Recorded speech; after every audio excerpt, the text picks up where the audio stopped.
Coming to you from an entrenched barricade deep in the heart of central North Carolina. Masculine Journey After Hours. A time to go deeper and be more transparent on the topic covered on this week's broadcast. So sit back and join us on this adventure. The Masculine Journey After Hours starts here now. Yes, it does. And we're hoping at the end of this show that you could feel as disrupted and dismantled as we did after the last show. Just, because this is our chance to go deeper. And since Sam isn't here to guide us and lead us in a way of dismantling and disrupting, we're here. And Grant, you look like you want to chime in early. We're now educated. Yeah, there you go. We're working on it. And so we're working on these foundations, Andy. And so, foundationally speaking, what are the foundations? It's core beliefs that we believe as a ministry. Sometimes you see on a website for a church or whatever, you got their core beliefs. It's things that we've delved in scripturally, but also some ideas that are there scripturally that, they're, I think, revelation from God of just going deeper into a particular topic. And, the Bible doesn't come out and say there's disruption and dismantling, but you obviously see it in people's lives, and where God had to stop them. They were going one way. He stopped them. They put a donkey in front of them or whatever it took. He got them to stop, dismantle kind of their ideas of where they were going. So that's just an idea of a foundation that we kind of base the ministry on, that you like I said, you may not see it in the Bible as that, but that's exactly what it is. And we're just talking about how it impacts our life. Yeah, and speaking of the Bible, there's a Mount Airy version. There is. That we have one of the world's leading experts on right here with us. And so, I got you. It's one thing to disrupt, Mayberry. It's one thing to disrupt Andy. It's another thing to disrupt, Barney. But, oh, my goodness, when you start to disrupting Opie. Yeah. Now you mess with the red-headed kid, it's bad. Mm-hmm. Yeah. It's just bad. Yeah. So, my clip is from the Andy Griffith Show, and if you listen much, you'll know I love the Andy Griffith Show, and Robbie loves to give me a hard time about it.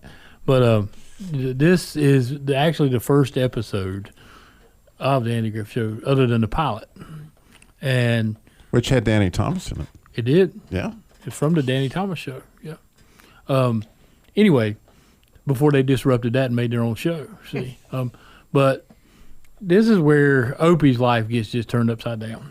And because the maid that he loved, the housekeeper that he loved, and all this stuff was getting married and moving out, it was going to be over with, and Aunt B was coming.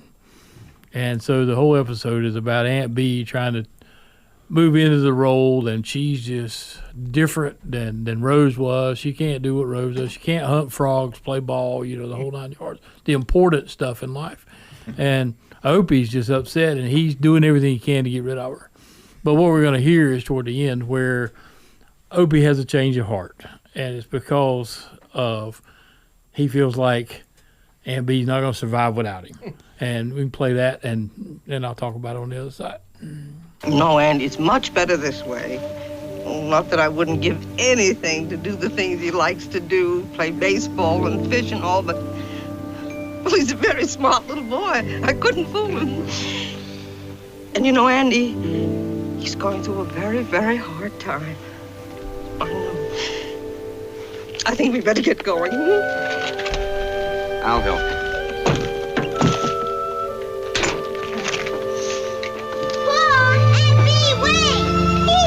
What are you doing out in your pajamas?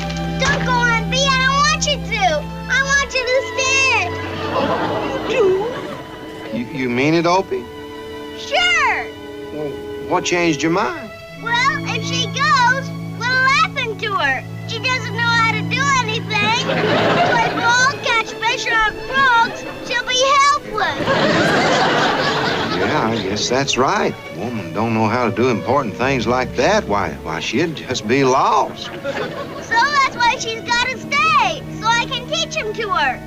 You need me.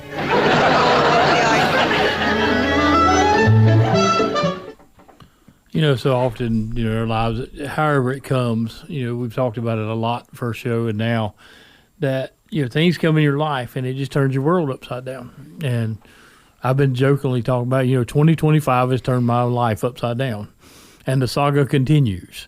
But God has a plan and a purpose with everything. In March, we were diagnosed with stage 4 appendix cancer. And, talk about putting a damper on your plans and not knowing which way to go and what to do. And, your world feels like it's upside down and just don't know how to put the pieces together. But I think what I'm learning is, we did a show a while back, and Sam kind of discredited a phrase I'd used for years, that God won't put more on you than you can handle, which is not correct. Because if he didn't put more or allow more than you can handle, you would never need him.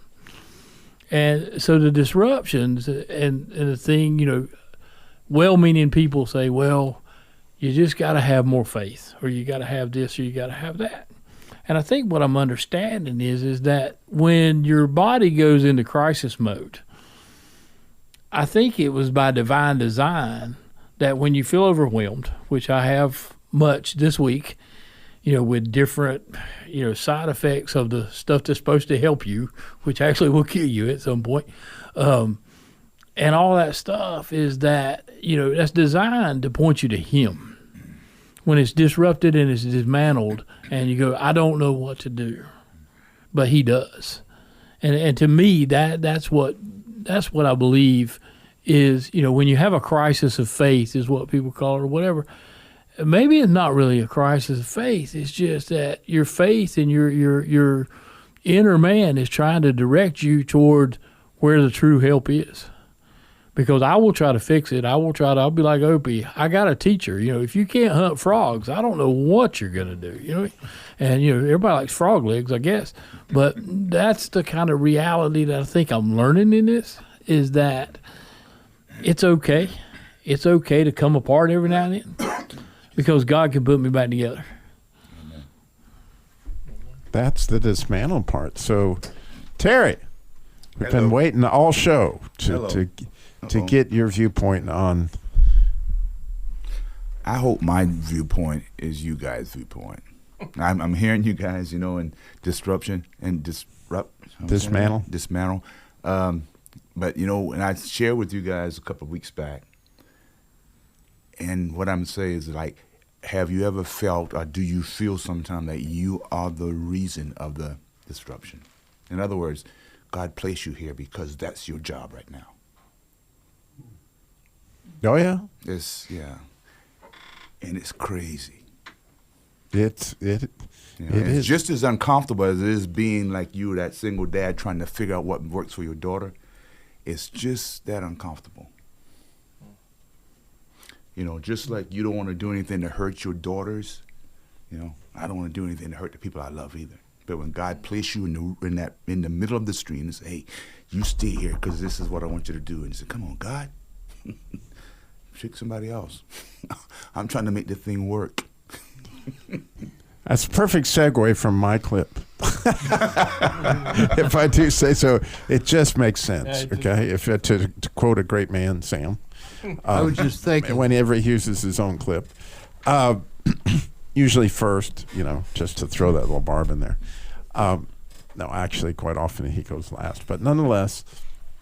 This is from a movie that we looked up. It was from 1986 called Short Circuit, and it is about a delightful computer robot by the name of Number 5. And Number 5 is fully capable of defending the United States of America with lasers and all sorts of other wonderful weaponry. However, it got struck by lightning, and it actually, in the movie, with the miracle of movies, became alive, actually a live robot. And it dismantles a young lady's name by the name of the young lady's life by the name of Stephanie, and she is trying to deal with this crazy robot that is trying to understand what is going on with itself within its programming, but at the same time trying to understand life and where it's headed, because it's been dismantled by the lightning that is obviously happened to it, and so. One of the things, there are two distinct ideas, that you're disrupted, right? In other words, something happened to stop the process, but then dismantling, when you think about being pruned, like snip, like whether that was that job or whether you just had your appendix taken out or whatever it was, there was a snip and you felt it, right? And so there's a process that God has put in place is stop the shenanigans, and then we're going to snip, right? And so as you listen to this whole idea, what happens here is that she gets disrupted by this computer, which you're going to hear is trying to understand life. Then this boyfriend that God had in mind, apparently according to the movie, was not the perfect mate for her, because what happens is the people that invented the short circuit guy, number 5, is named Nova. They were sort of like NASA, only they're called Nova. And the head engineer for number 5 is eventually going to fall in love with her, okay? But so God knows that he's supposed to be the one. But first we got to snip out the old boyfriend. Well, what happens, and I just have to give you this because it's a little visual, is that number 5, he starts to try to beat on her, this old boyfriend. And when that happens, you'll hear him say, "No, disassemble Stephanie." He's talking to the boyfriend. And at this point in time, he takes his laser. He's taken the boyfriend's like 1982 Trans Am apart, and the parts are all over the front yard. So it's been disassembled, right? And he's got a hold of the drive shaft, and he's about to beat the heck out of number 5 with the thing, when all of a sudden he lets go of a laser beam, and he chops that in about 6 places. Then he melts the guy's boots to the ground. And then lasers off his belt buckle so his pants fall down. And at this point in time, we finally get the snip. You clapped what you did! Error. Grasshopper disassemble. Reassemble. Huh? Reassemble. I can't reassemble him. You squashed him. He's dead. Dead? Right. Dead as a doornail. Reassemble, Stephanie.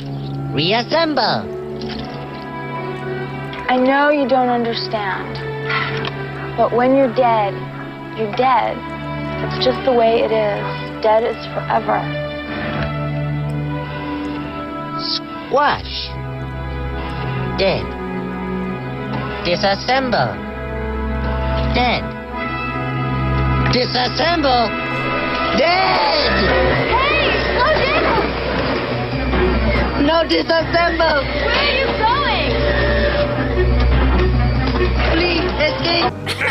No, not disassemble, Stephanie!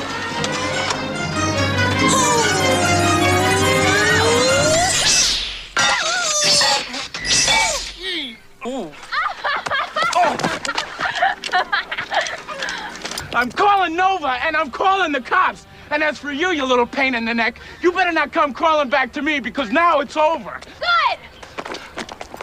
Good! So she now finds herself disassembled, not just disrupted, right? And so when you look back at the process that you're currently in, because I would almost bet money on almost anybody's life right this minute, there are things where you're in the second part of this that we'll get to next week. But there's some area of your life right now, in some relationship or in something that's going on with your occupation, or somewhere in your life, you're being disrupted. Somewhere else in your life, disassemble. Dead. Right? Like you're feeling that and you're experiencing it. And there's purposes within that, again, that point back to God. But as we talked about in the first show, when I look at my own life, right, that, you know, I owned a Chrysler dealership in Moxville, and it was nice, great company, and God was blessing it, I thought, and he was blessing it, and all the way through, and clear to the end. And then one day, the auditors came in from Chrysler financial auditors, not just ordinary auditors.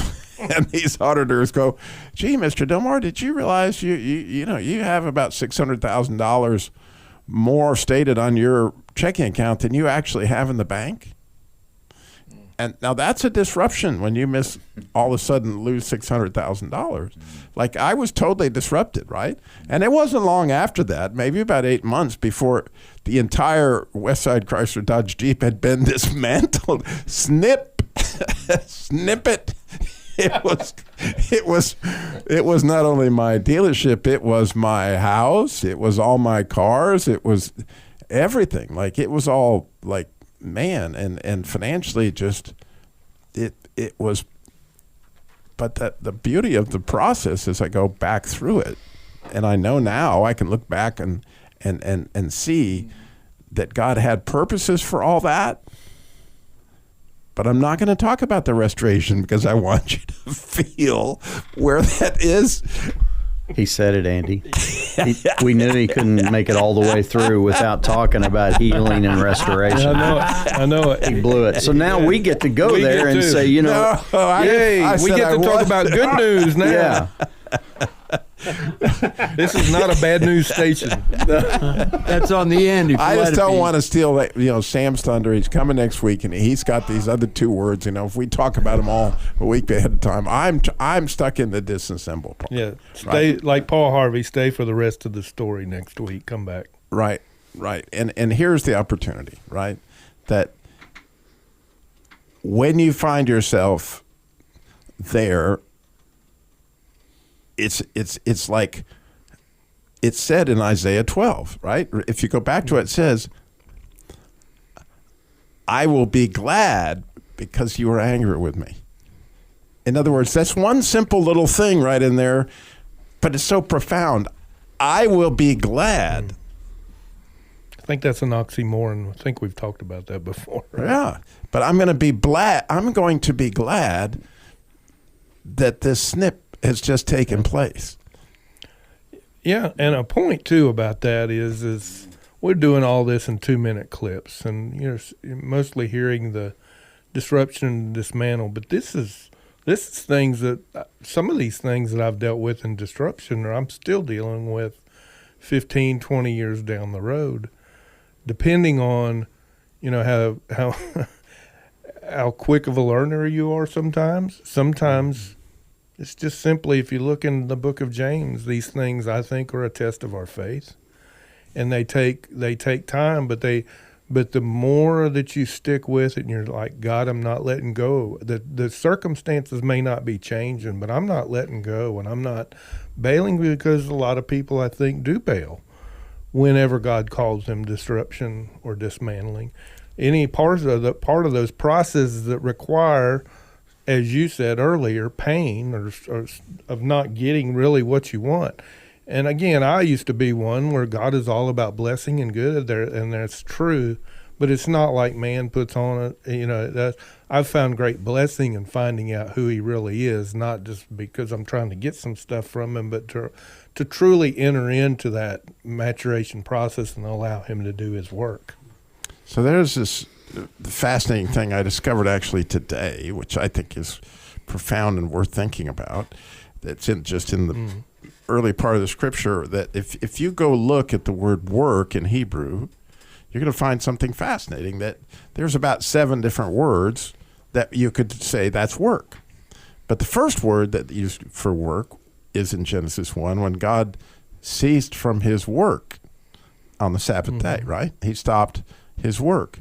That word for work is spectacular in that you're probably a little bit familiar with the sound of it. If you're familiar with the word angel, that word in Hebrew is malak. You might have heard that. It means messenger, right? That the word for an angel is a malak. Well, the word for work in Genesis 1 is malakah, which means the expression of an angel, okay?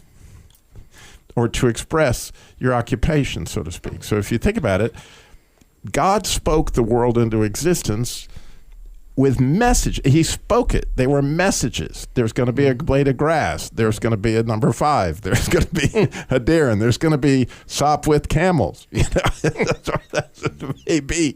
In other words, he spoke all this stuff in for 6 days, then he rested.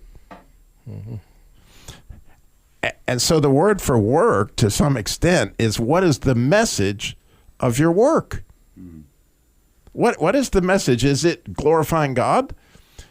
The interesting thing that happened to me at Westside Chrysler and continues to happen with me with my life as far as sin, and the reason, part of the reason I think he continues to disrupt me and dismantle me is that I become the message, not the messenger. And my identity becomes stuck in, oh, you're the Christian car guy, or, oh, you're Westside Chrysler Dodge Jeep, or, oh, you're this. And when you become the message rather than the messenger, then it's coming. Disruption. Yeah. Snip, snip, snip. You're gonna feel it. We were never intended to be the message, for sure. Right. But the messenger, for sure. And fascinatingly, you don't find it a lot more in the Bible as far as work, but I do want to share with you a couple other places you'll find it.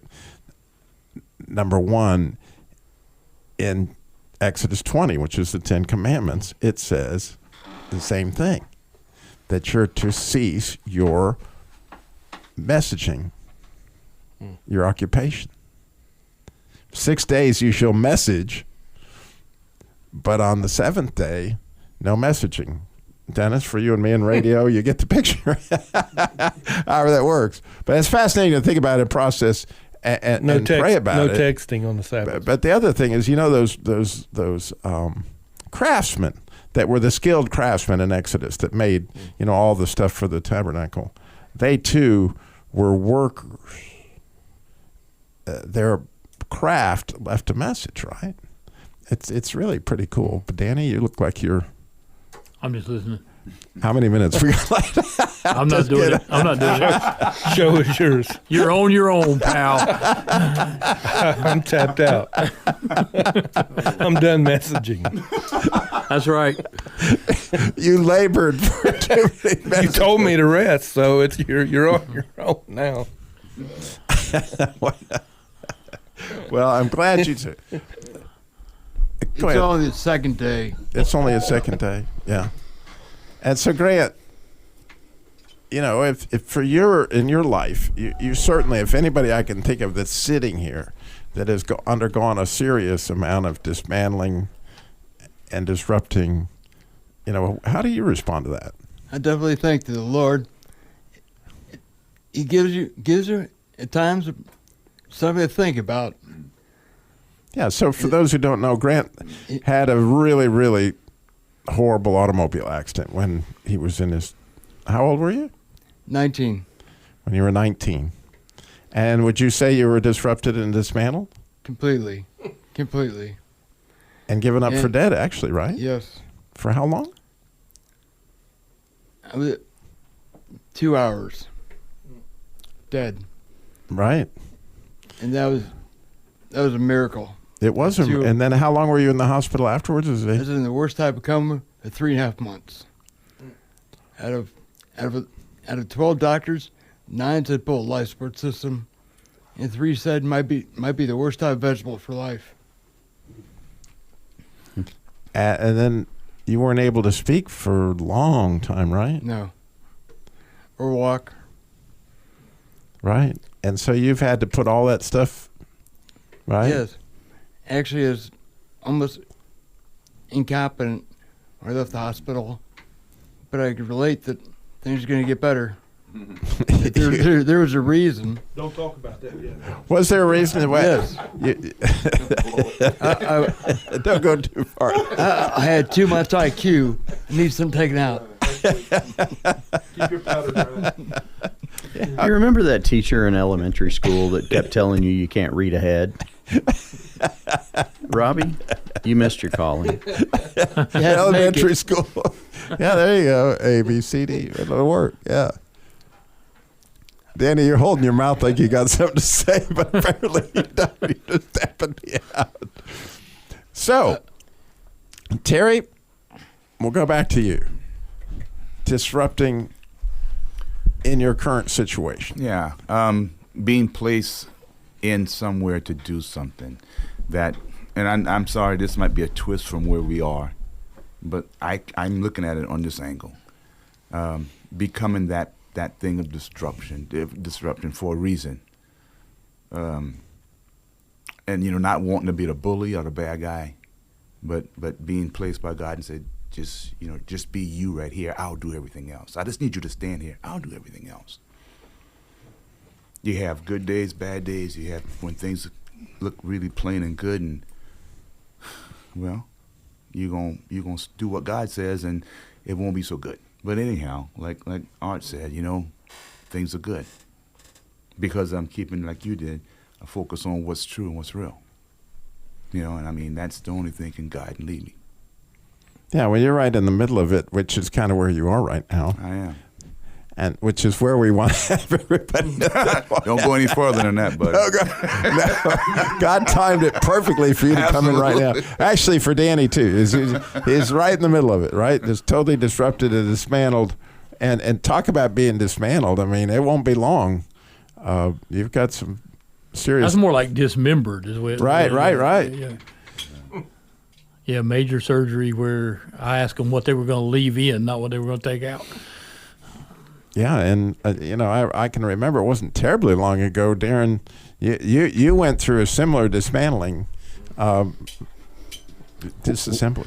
Well, only 10, 12 times in the last 5 years. Yeah, I mean, medically, yes. Career-wise, yes.